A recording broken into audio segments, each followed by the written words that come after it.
Life can change in an instant. For many wheelchair users, the struggle to push forward is a daily challenge. After years of development and countless prototypes, we created Rib Grips, the revolutionary wheelchair hand rim covers with built-in ribs for ultimate grip and comfort. No more slick surfaces, no more heat burns, just pure, reliable grip.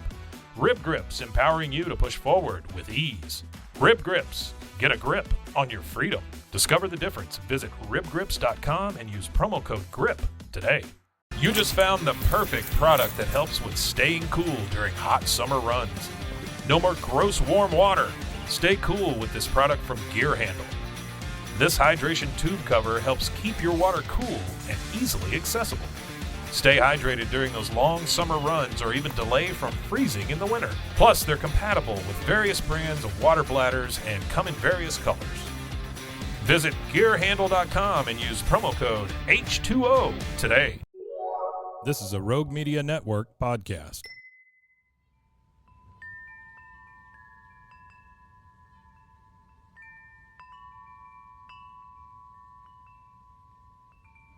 I'm Jordan. And I'm Rachel. And this is Astrology Table for Two. And there's always a third chair for you.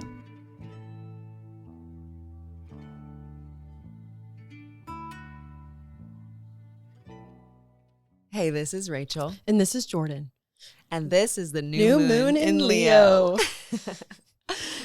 This new moon in Leo is happening on Sunday, the 4th of August at 6:14 a.m. Central Daylight Time at 12 degrees of Leo, right there in the center of the sun's sign. Leo being the 5th sign in the zodiac, fixed fire, of course, ruled by the sun, ruling the heart and symbolized by the lion. Yes, what a passionate, fun sign. Passion So and fun are yeah. very Leonine. Very Leonine. And I've said this in previous episodes, but one of my favorite modern analogs for Leo is Gryffindor. Oh my God. That's it. Everything. That's it. That's the end of the podcast. That's all you need to know. It's the new moon in Gryffindor, everyone. That's what it is. No, this new moon in Leo is interesting because it is the moon being new. Right. In the sun's sign. So one of the hidden benefits in my mind of the new moon in Leo is always, right? The new moon is the moon conjoined the sun.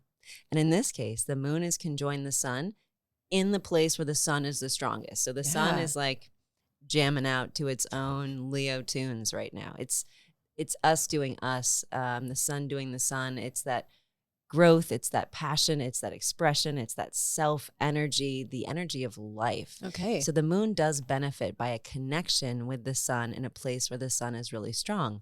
And it's cool because we usually get back-to-back new moon in Cancer. I say usually, we always get back-to-back new moon in Cancer. This is a consistent thing. And new moon in Leo, but it gives some essential dignity to the moon because first it's the moon in the moon sign, then it's the moon in the sun sign, but there's always some rulership power, power up. I was curious about this new moon because I feel like it's so opposite of the sun, it's it's just weird to see Leo and the new moon. What does that mean? I don't. So new personal beginnings. Okay. New moons are always a reset. So with other planets conjoining the sun, we call it a cazimi. And cazimi is basically that planet being in the heart of the sun, it being purified, it being reset, that cycle beginning. And the moon has the shortest cycle. It conjoins the sun every single month.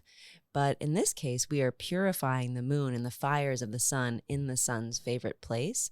So there is no better time to tap into or get in touch with the inner self. Okay. And Leo has the energy, I think, to be productive and proactive about it. Oh, heck yeah. Yeah. They're excited about it. And that excitement is something that might be under a little bit more pressure now than usual, given some of the arrangements in the sky. But that said, the closest aspect that this moon is making to any planet is a supportive sextile with Jupiter at 15 Gemini. And so I feel like we've got the wind beneath our wings. Mm-hmm. We've got the universe behind us. It's kind of like, hey, your highest good, let's connect that with your inner knowing right now, because the dark moon, that internal felt and sensed reality in Leo, it's kind of like remembering what lights you up. Yeah, being true to yourself and being unabashedly expressing yourself. Especially to yourself. Yeah. You know, sometimes it's hard Take the to admit. shame out of it. Yeah. Yes. Let's embrace the dark side of yourself. Leos are performers. Ooh. They love to perform. They love to shine, but they're authentic performers. But what shadow work does it take to become an authentic performer and find your confidence in performing and put on a good show? You could not have said it better. You have to really know. Could not have said it better. Every show isn't going to be perfect, but you have to know that. And I think that's really important because Leo is about performance. Yeah. Right. And when we are performing, what are we seeking? Perfection. Absolutely. And I think that you're also you're getting at the fact that on the same day as the moon, so closest aspects with Jupiter, we love that. Supportive, it is positive, it's an opportunity for learning, expanding, for growth, expansion, integration of like what we are learning. And then Jupiter's in Gemini and Mercury's expressive sign. So it's like, hey, what I'm learning, I can then speak it. Yeah. And I can then make it real and speak it out. But spoken word poetry. Venus is also making moves on this day. And we covered this in the last episode, myself and April, but Venus will enter Virgo and Mercury will station retrograde in Virgo on the same day as the moon, after the moon happens. So we kind of got ahead of ourselves on that. Yeah. But there was no other really big aspect to talk about. So we just talked about it. That's okay. But part of Venus in Virgo and Mercury stationing retrograde in Virgo, it's that Mercury's going to retrograde back into Leo. Oh. And so all of this stuff that we're realizing that we want to perform, like part of performing too is being able to be critical about your own performance. Ooh. But not in a way that it's constructive, right? Yes. Right. Yeah. Constructive criticism. Exactly. You don't really want to hear it, but even if it hurts your feelings later on, you're like, they kind of had a good point. This isn't really working for me. I do need to change this. And that for me is the introspection part of this new moon. Like Mercury, the mind, is going to be coming back there into the sign How of Leo. can we handle the constructive criticism? How can we apply it? Yes. Yeah. And Virgo is all about that application, but Leo is also about the self-actualization, and that's only possible if we evolve. And evolution is a mutable sign thing. Yeah. So usually like the fixed fire, like the fixed signs don't change. And Leo is that constant energy of personality, of life. And so it's kind of like, hey, feel this, love it, express yourself. And then also what do we need to do to be more authentic? Okay. And in that way, I feel like Leos truly do lead when they set that example. That's a very good point. It's inspiring. When you see someone shining in their confidence like that, who doesn't want to be like that? There is nothing more Leo than what you just said, because I think there is an inherent leadership component and quality to Leo. Can you tell I have a lot of Leo friends? Dude, you would. I do. I have a lot. I was thinking about that the other day. I have several. I didn't realize how compatible with Leos I am. Like we always just hit it off. It's that Sag sun, so mutable fire, and then that Scorpio moon, fixed water. Well, fixed fire is the place where those two signs see each other. Yep. So it's Pisces and Leo. Yep. Those are the two places that you've got that, sun moon connection. Yeah. So I totally see Leo friends for you. Absolutely. They're great. They're great people. Love them. Well, and like you mentioned, they are part of like the torchbearers of society.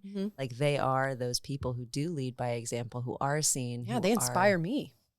And the inspiration is, I think, one of the highest, most positive qualities of Leo. Because, I mean, on the negative side, it can be like narcissism. Right.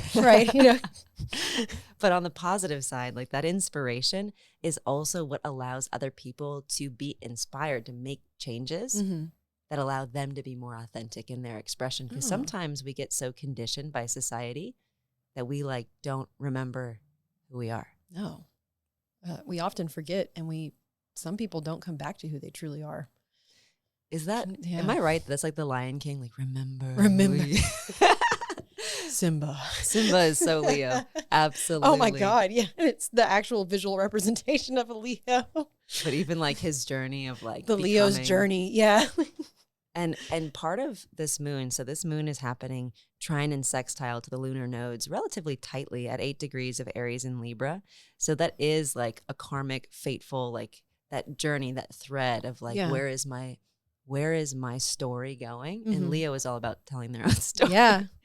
But it's definitely, there's some positive fated components about this. And I feel like sincerity and confidence are key to your earlier point. But the interesting thing is, even though Venus will be in Virgo, she's still in Leo. She's at 29 degrees of Leo when this moon happens. And the 29th degree, or the 30th technically, is the anaretic degree. It's right before we change state. It is right before we go from fixed fire to mutable earth. So like ashes. Yeah. Oh my god. Before something burns up That's and becomes brutal. ash. Yeah. Right. So there might be an element of this that like you gotta feel pain to feel pleasure sometimes. You gotta get the shot. It's gonna sting, but you know what I'm saying? Like getting a vaccine or getting a shot at the doctor. 100%. You don't want to fucking do it, but you have to. Especially when you're 30. Your body's starting to ache. You're getting sick every other week. Yeah, dude. That caretaking. And it's almost like sometimes like if you want to have muscles, right? You've got to like physically exercise them. Yeah. And in and of itself, it's going to be it's a hard process. It's commitment. Yeah. And it's also a little bit of pain. Yeah. And I feel like Leos really have, that, like I said earlier, that energy to move forward. But I think it also takes a lot of bravery too. And I feel like that's a really strong component of what that sign is.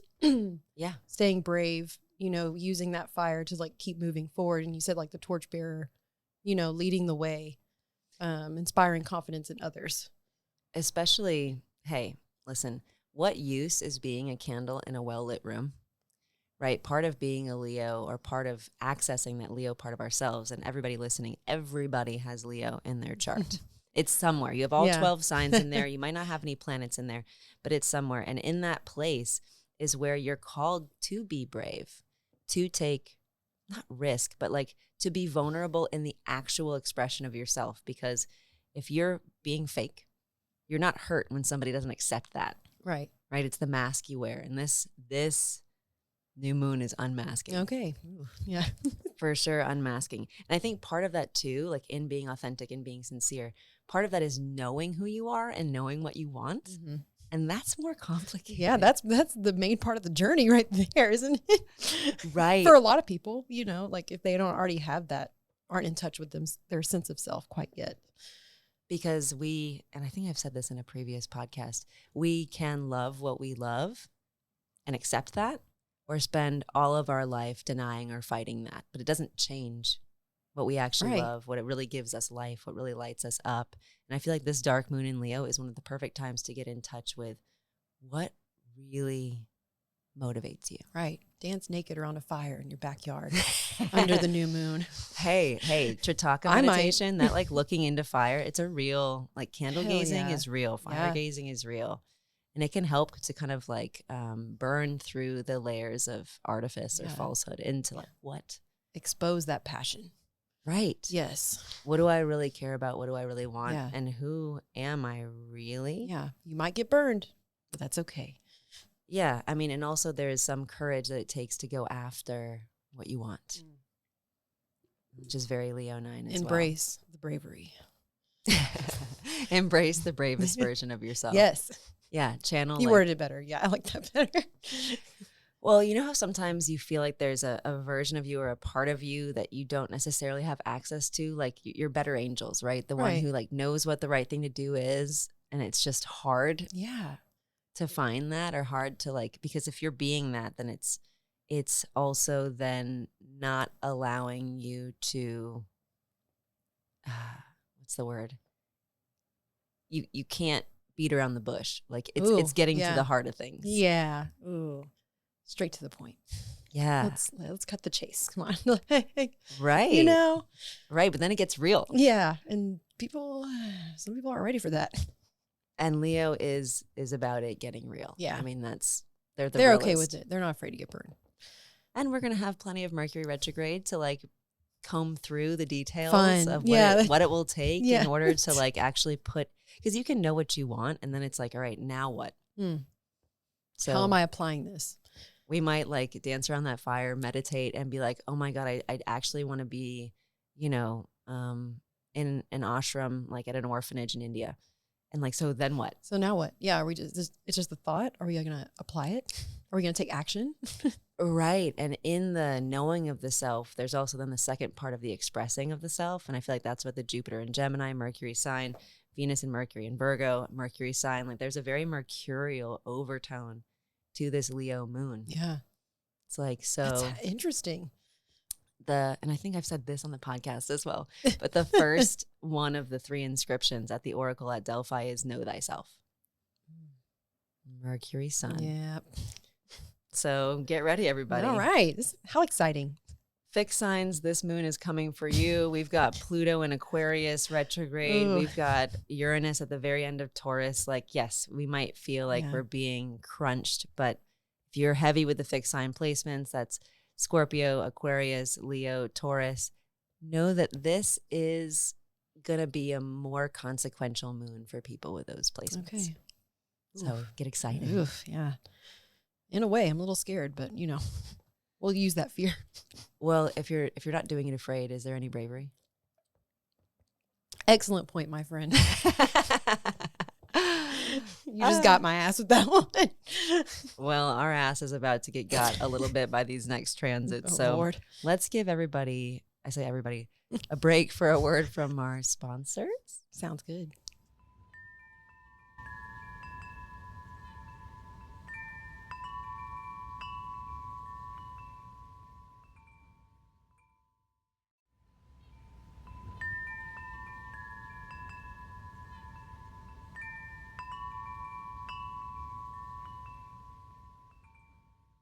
All right, welcome back. So our first transit happening is Mercury retrograde conjoins Venus at 3 degrees in Virgo on Wednesday, August the 7th at 10:14 p.m. So just a few days after the new moon, we have Venus changing signs, and then Mercury retrograde is making that conjunction. And Mercury and Venus together, I really do like this. It's like the heart and the mind being aligned. Yeah. And in the myth, right? So even though Venus and Mars are the ones who are like hardcore lovers, yes, Venus is married to Vulcan. That's a whole other thing. But Aphrodite and Aries might be the story we know. But there is a point at which Aphrodite gets with Hermes or Venus gets with Mercury after she is shamed publicly for her love affair with Mars. Oh. And so when they conjoin, there's always this little Juicy. extra sweetness because Mercury has always carried a torch for Venus. Yeah. And Venus admires the sincerity of Mercury. Yeah. So she essentially gives herself to him because she's already Yeah. ashamed. So why not And be with someone sincere? Virgo is such a servant heart too. They truly do Yes. love to serve others. And it's such a beautiful way to show love and affection to somebody, in my opinion. So Virgo, on that note, is the 6th sign in the zodiac. It's our mutable earth sign ruled by Mercury and also where Mercury exalts. So this conjunction is interesting because Venus falls in Virgo or has her hardest time.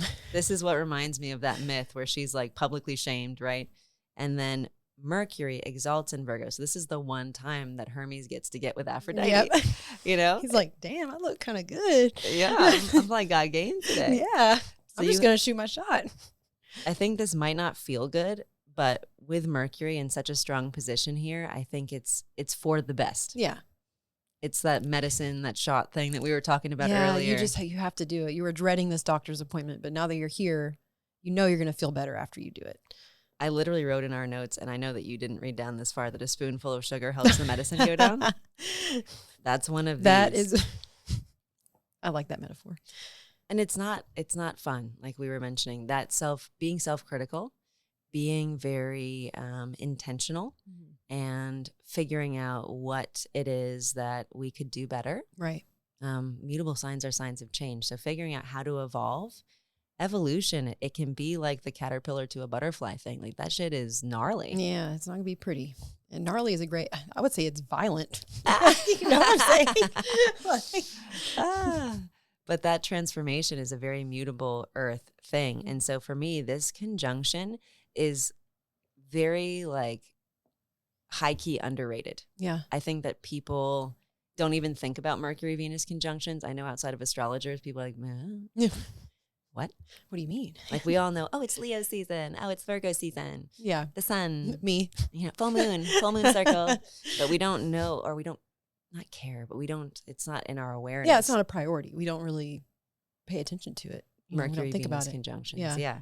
But to me, there's a very meaningful and purposeful, and like you said earlier, service oriented, but service to the self and to others, because what is actually to anyone's highest good is to everyone's highest good. Right. So if you are serving and taking care of yourself, that will reflect in your actions with others.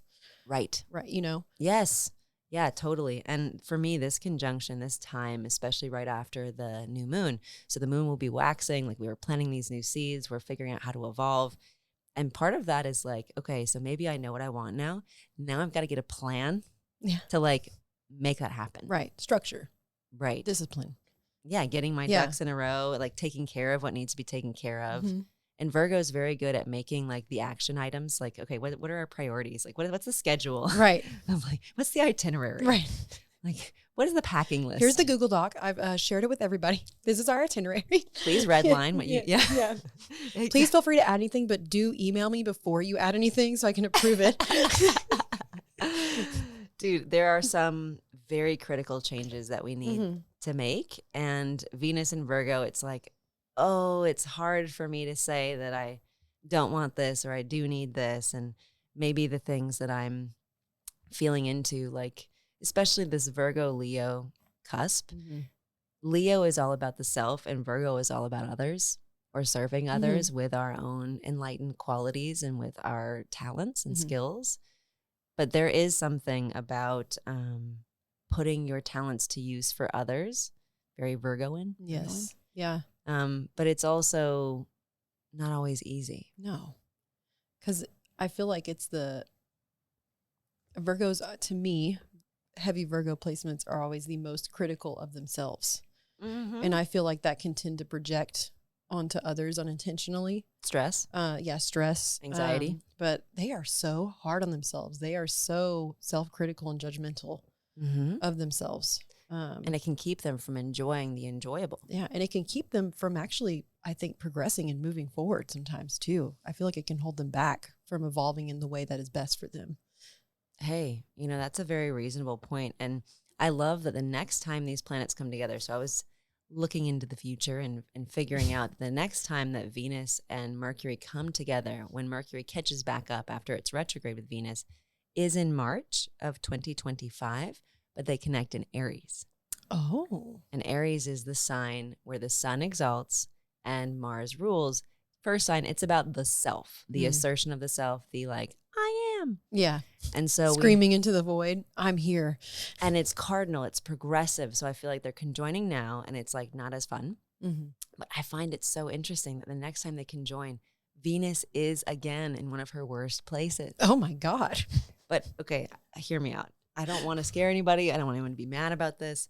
I might be. I don't think that the next, let's see, year, almost a year, 8 months, is going to be easy. No. For people. Yeah, it's already been kind of rough. I think on a personal level, and like we can look around collectively, collective landscape and be like, ooh, yeah, it's kind of a mess already. Like World War III question? Yeah. I'm not calling it in, but like, look at Europe, dude. Yeah. Look at the shit's getting wild. Middle East. Yeah. Look at our own country. Like, nobody's satisfied. Yeah. And I think that lack of satisfaction is the underscore. So the new moon in Leo, when nobody's satisfied, how do you satisfy yourself? How do you be yourself? How do you express yourself in an environment where no one's happy? But I like this happening in Aries because it's like, fuck it, I'm a doobie. Yeah. Powerfully. Regardless. Unashamed. Yeah. Unabashedly. And this is the one where we're like, all right, hold on. But before I can do that, I need to like change some stuff around, very materially, very literally, very like actually. And in that way, it's a more authentic confidence. It's an authentic and genuine self-awareness and the courage and bravery to say it, to really shout, I am. Yes.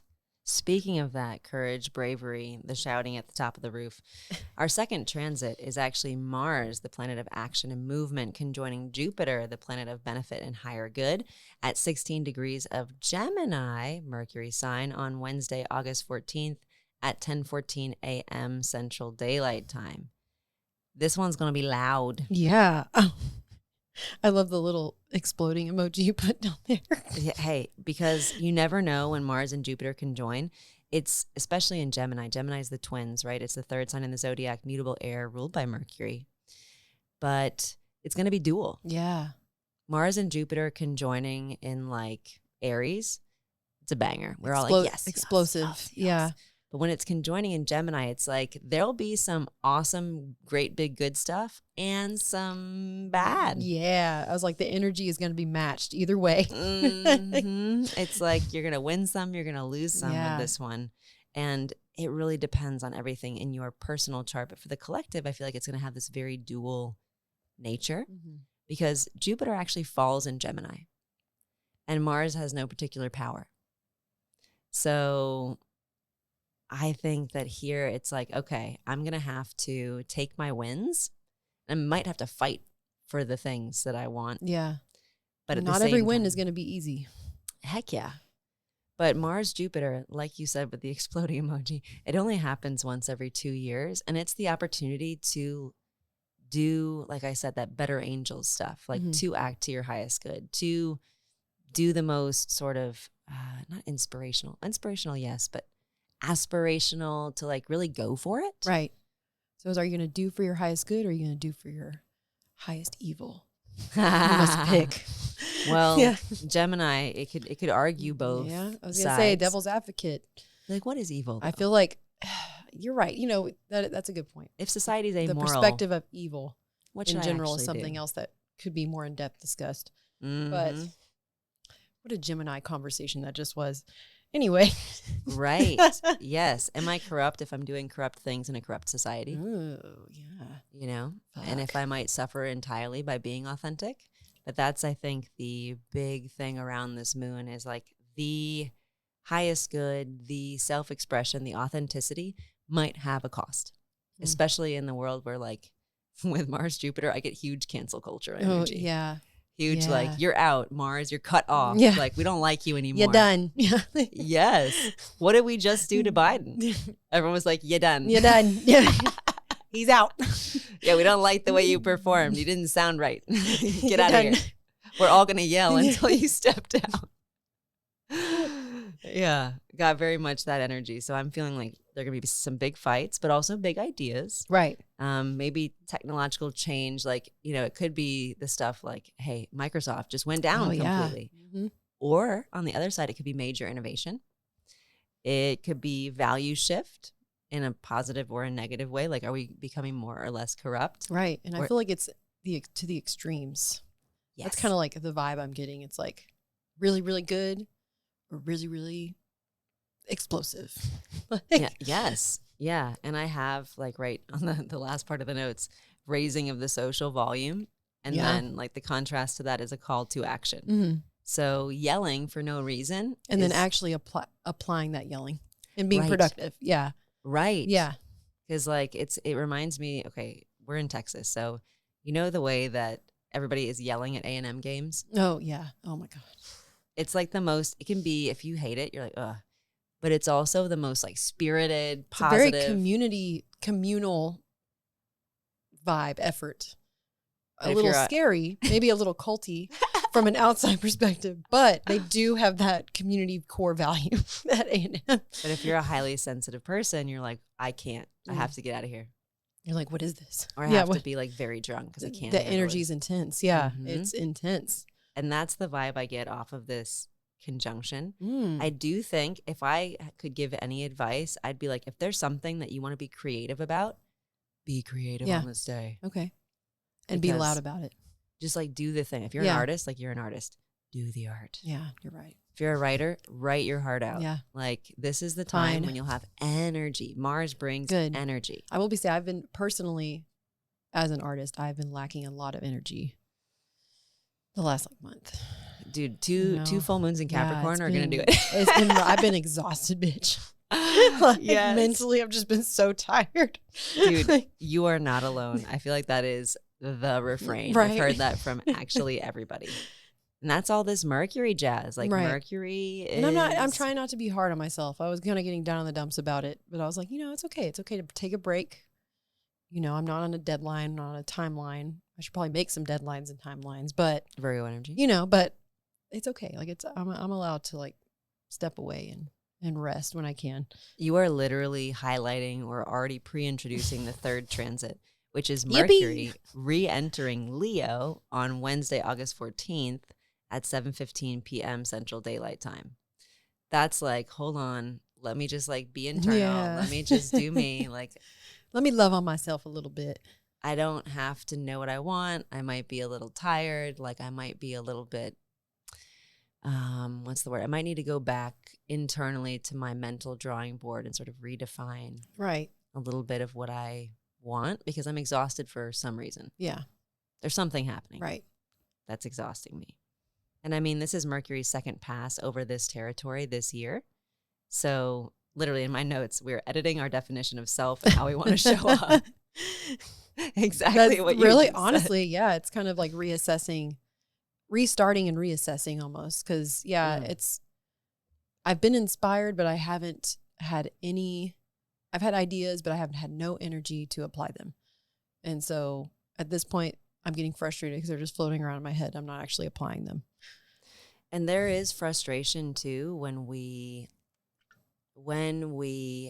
have an inkling about how we want to show up, but feeling like not capable with the resources that you're given or that you possess of doing that. Yeah. So for me, like the notes that I wrote down here, introspection, meditation, taking off the mask, revelation, vulnerability, revision, showing up, for people that you care about as well. Yeah. But just generally getting spiritually, mentally recentered. Yeah. And I love that you put leadership by example.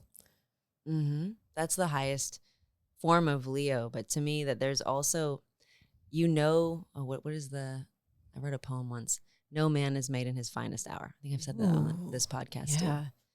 No leader is defined by their easiest, most chill, triumphant moments. Right. We know like a lot of the leaders like MLK, Gandhi, we know these people by like their struggle. Yeah. And how they championed truth amidst their struggle. Yeah. To assert themselves in a world And that show their true power and how powerful the self truly is. Yes. Because then they become like indelible. It's like one thing about fire, plasma is the highest energy state of matter. And so once something is touched by fire, it's alchemized. Yeah. It's changing Immediately. state. Yes. Very quickly. It will never be the same. Yeah. Yeah.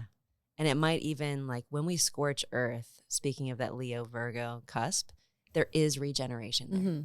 Yeah. When they like intentionally burn, the foliage to implement new growth. And I think it's worth noting too that ash, speaking of that Leo Virgo cusp, is the genesis or the beginning of soap. That's how we began to clean things. Like there's nothing cleaner than ash. Oh, and it's so interesting because you wouldn't think it's something clean because it stains. You mix it with water though, and you get lye. Yeah.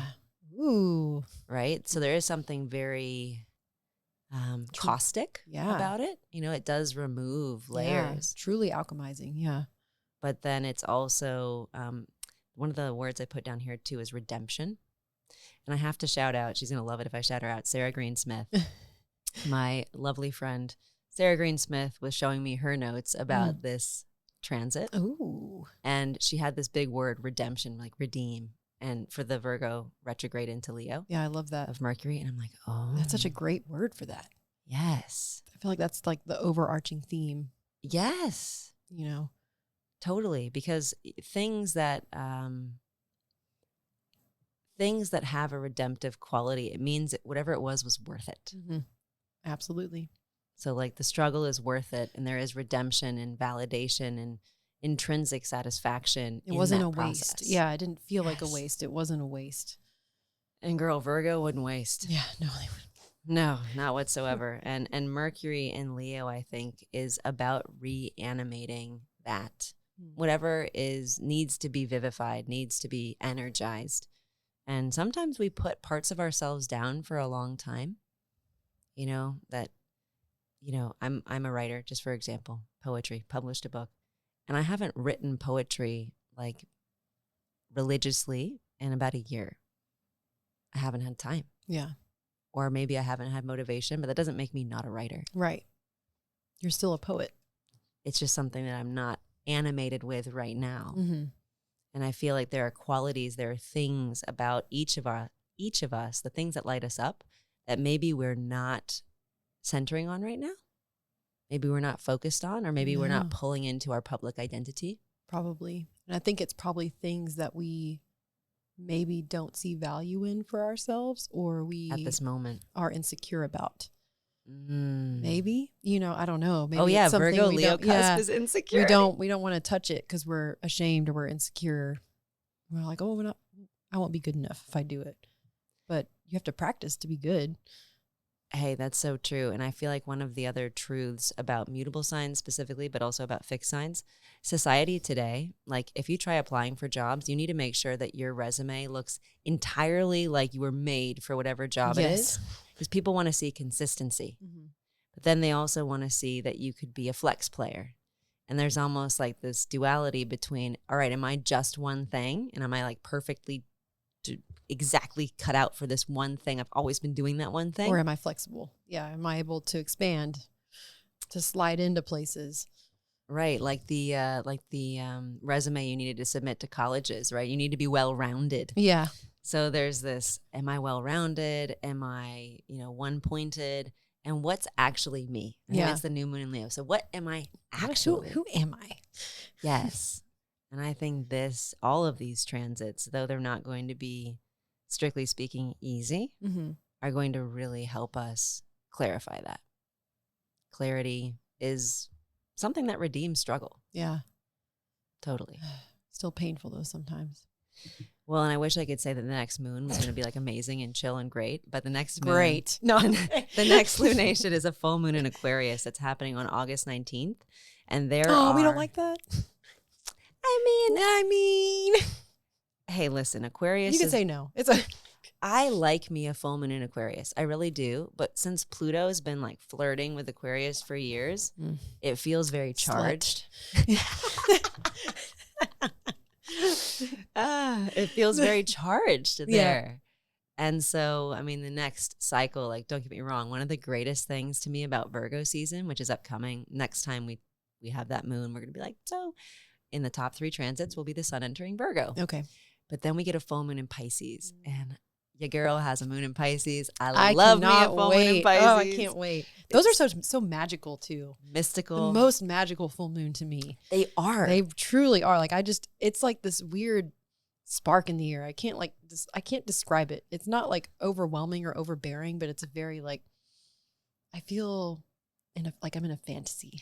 Like, yes. It's like I'm in my own story. Fantastical. Yes, I'm in my own story and I can manifest whatever I want today.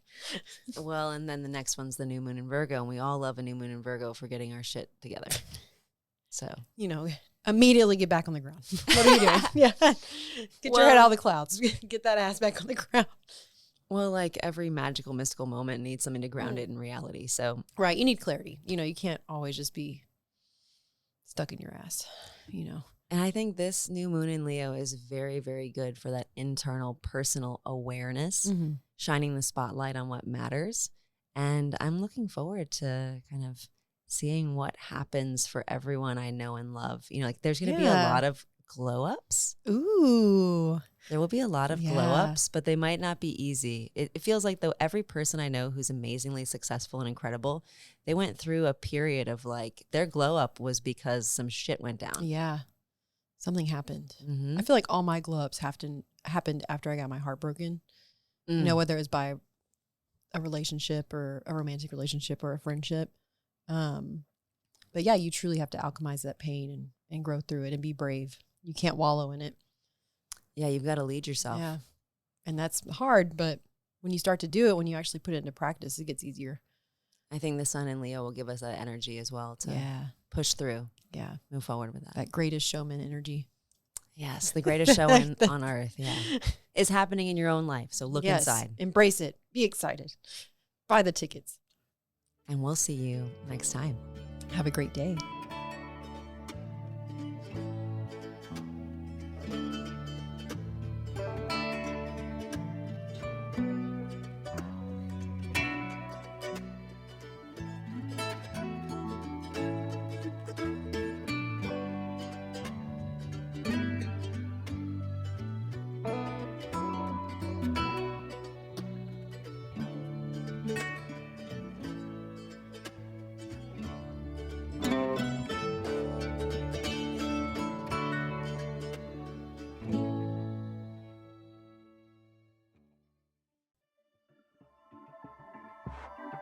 This has been a Rogue Media Network production.